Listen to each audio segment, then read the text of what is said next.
Hello, my name is Claire Cameron and I'm the Executive Director of the Pacific Heart, Lung and Blood Institute. I'm very pleased to welcome a special family here today, Kristen Welter and her two boys, Ryan and Luke. So Kristen, what are you doing here today? Well, my husband was diagnosed with sarcomatoid mesothelioma in November at the age of 42, and he unfortunately died on June 1st at the age of 43. And my son Luke, during Don's illness, wrote this book that when I read it, it really amazed me at his, it was just an amazing book. It was called How to Deal with Somebody Dying. And so I loved it so much, and my family loved it so much, that we decided to bind the book and sell it as a fundraiser. And so we've raised a lot of money, and we're traveling around to different labs who are doing mesothelioma research, and we have a check for your lab today. That is absolutely wonderful. You know, Luke, thank you so much, because I said to you earlier that there's a lot of adults who don't do anything for us, and here you are, 8 years old, you've done something extraordinary, so we're very, very pleased. And just tell me, how long did it take you to write this book? 3 days. 3 days. So you're quite the writer now. You wrote 2 other books as well, I hear, before. What were they about? Bob and Joe 1 and Bob and Joe 2. Now, who are Bob and Joe? 2 adventurous guys.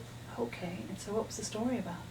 Well, the first one was about them finding a forbidden temple. Second one about them going on a journey. Oh my gosh, that's wonderful. So I know that this was a sad time for you when you wrote this book, What to Do When Somebody's Dying. And so tell me, what did you do to make you feel less sad when you were with your father? Talk with him or play sports. You did? And what sport did you play? Soccer. Soccer. So you're good at soccer? We call it football in England. And then there was other things you said. You played games with your friends. Was that helpful? Mm-hmm. And do you have a lot of friends?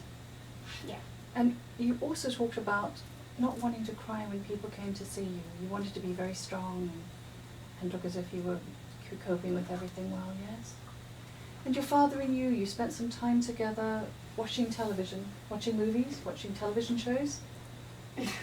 And he was in bed? Well, sometimes. Sometimes not. And was there a special show that you used to like to watch?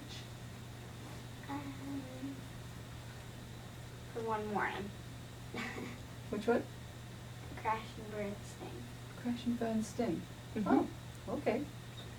So we're very, very thrilled that you've done all this.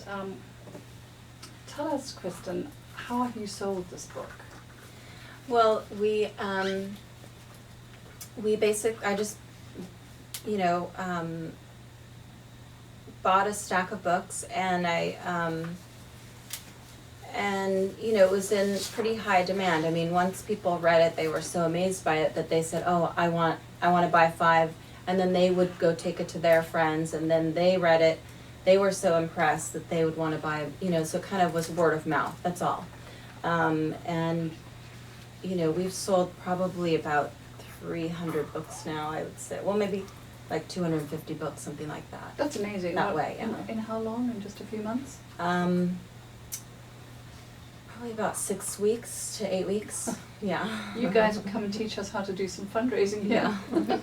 So Ryan, you're the big brother. Yeah. Okay, so tell me, what does your Superman shirt mean? Well, this shirt, Superman was, every time my dad went to chemotherapy, he would always go as a different superhero. Superman being the first, then I think it was Batman, Mm-hmm. and then all the other superheroes. And when my dad passed away, we thought of Superman as a good way to resemble my dad as a strong man with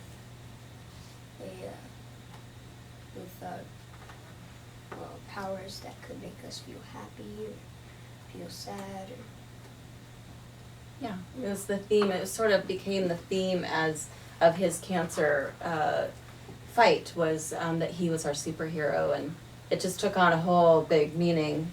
So anyway, so now whenever we see something with Superman on it, you know, if we're having a tough day, all of a sudden someone will walk by with a Superman shirt, and we call it a wink, like, oh, Daddy's here. He's saying, pick up your chin. So. Yeah, and not just us, but everybody, all of our friends and family. There's this whole new superhero theme. That's great. Now, so Ryan, I hear that you want to do something to really help when you get older. What do you want to do when you grow up? Well, I've been when I was I think a couple years ago, I started really liking science and everything, and I wanted to. So when I grow up, I wanted to work someplace like this research center. Well, we could certainly do with your help here.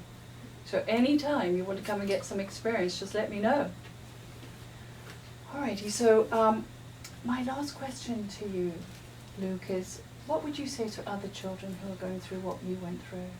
What advice would you give them?